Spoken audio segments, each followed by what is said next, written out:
Hola, saludos para todos, hermanos y amigos, Dios los bendiga.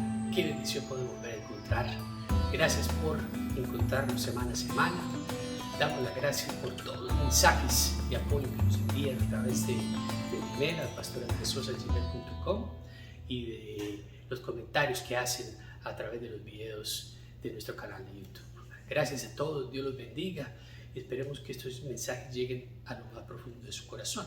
Y no olviden el objetivo de todo esto, poder llegar a muchas personas que no conocen al Señor y poder enseñar un poco de lo que sabemos a aquellos que no lo saben.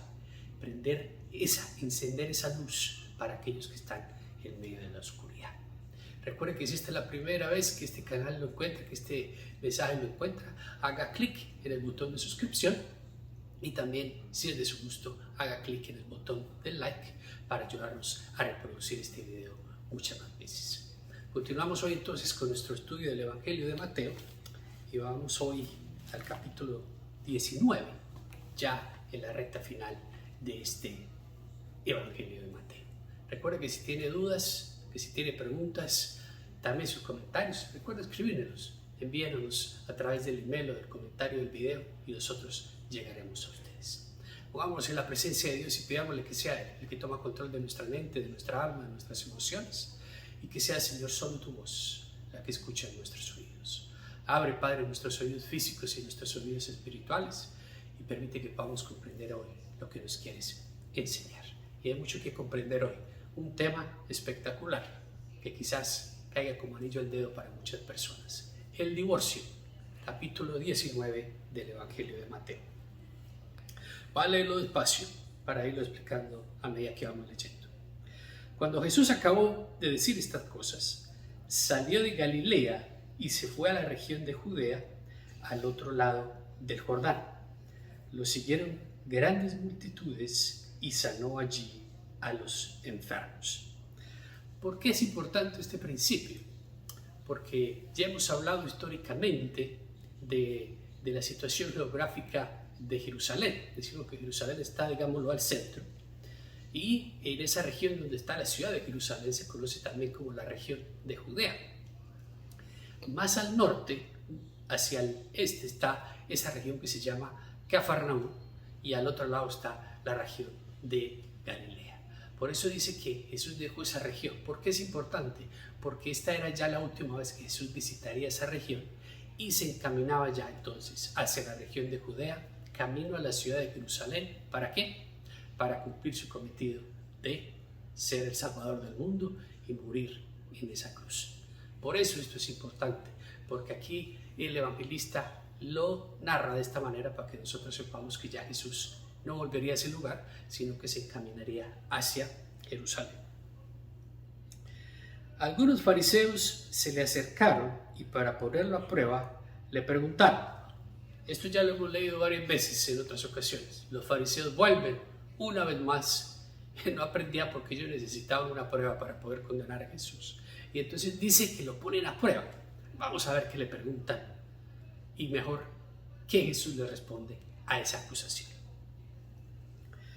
Número 3. ¿Está permitido que un hombre se divorcie de su esposa por cualquier motivo? Jesús respondió. Número 4. ¿No han leído? Replicó Jesús, que en el principio el Creador los hizo hombre y mujer. Y dijo, por eso dejará el hombre a su padre y a su madre y se unirá a su esposa, y los dos llegarán a ser un solo cuerpo. Así que ya no son dos, sino uno solo. Por lo tanto, lo que Dios ha unido, que no lo separe el hombre. Aquí Jesús entonces, sabiendo la intención, la mala intención de los fariseos para poderlo acusar, le hacen esta pregunta, la pregunta del millón.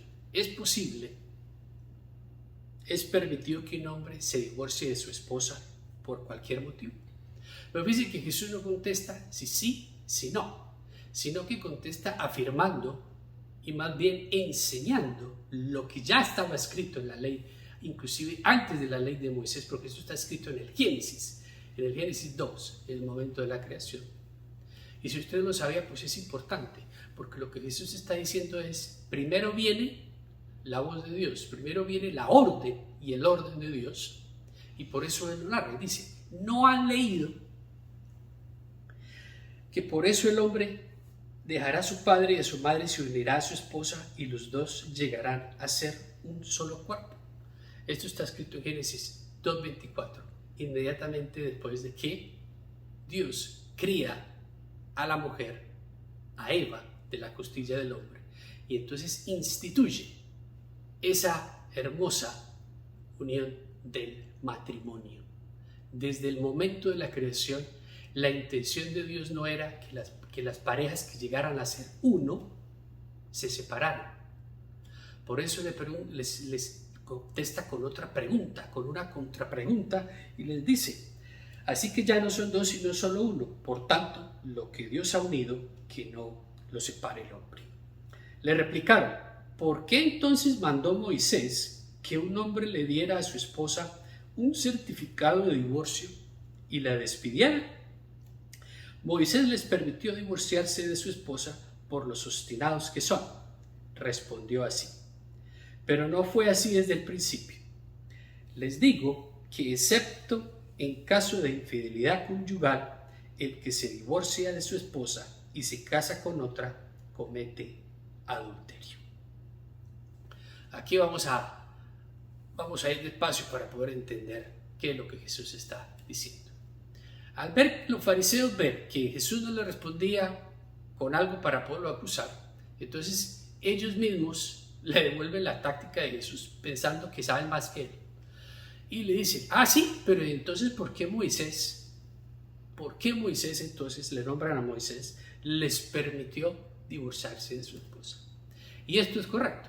Cuando leemos en parte de Génesis y del Éxodo y en los libros del Pentateuco, en la ley de Moisés, vemos que en un momento determinado, a través de los conflictos que se comenzaron a llevar en el pueblo de Israel, entonces Moisés llega a un momento en el que autoriza ese divorcio de una mujer, solo en caso de infidelidad conyugal.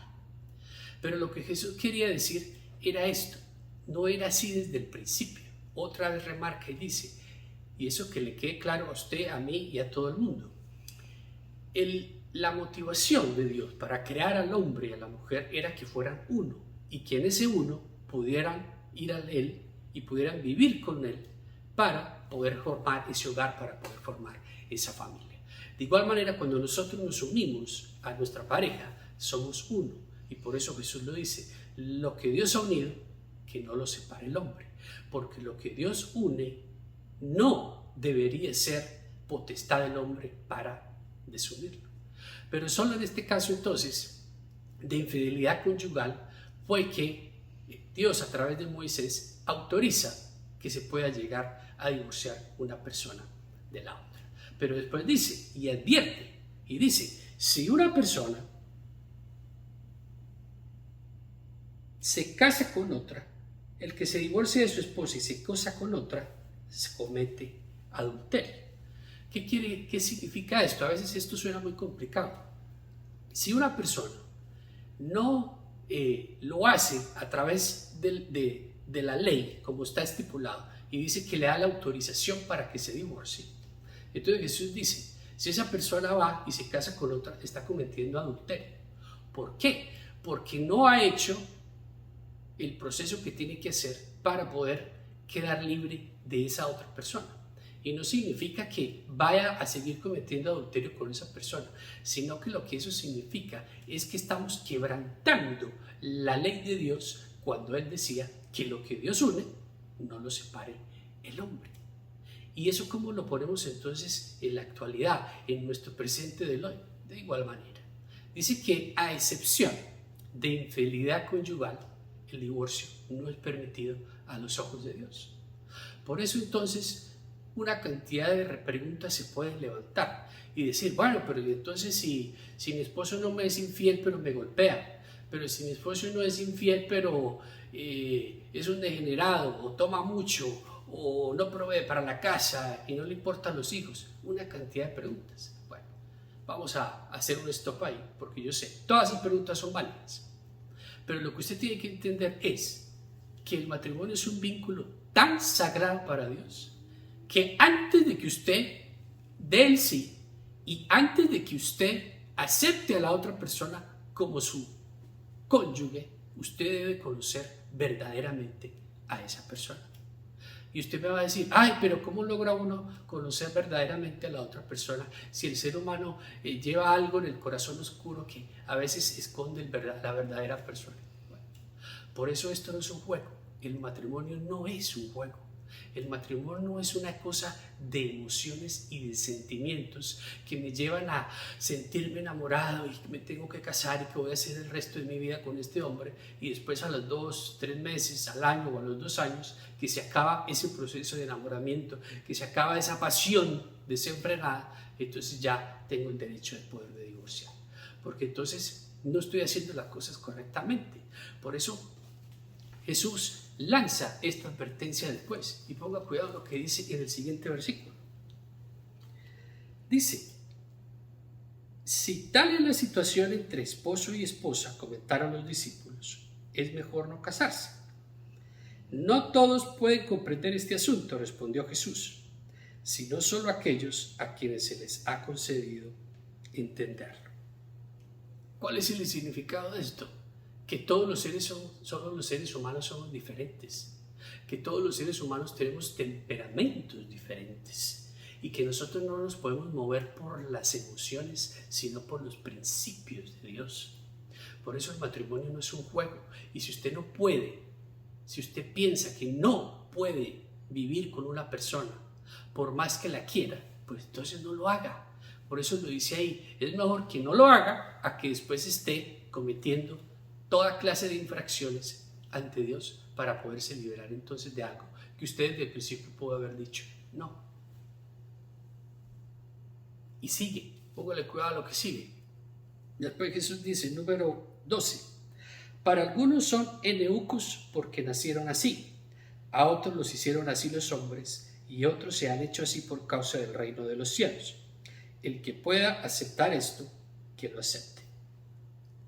Esa palabra eunucos significa estas personas que por decisión propia se castraban o se hacían esta operación donde quedaban estériles, donde no podían reproducir o tener hijos con una persona.